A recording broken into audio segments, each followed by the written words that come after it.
देखेको याद कहिले नआउने एउटा राम्रो बाटो देखाइदेऊ कि त भगवान मलाई नै मारिदेऊ कि त उनको झल्को मेटाइदेऊ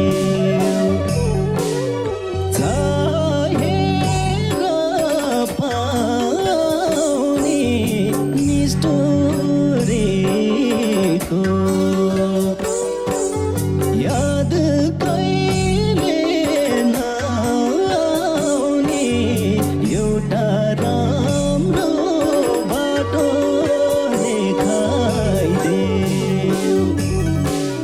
कि त भगवान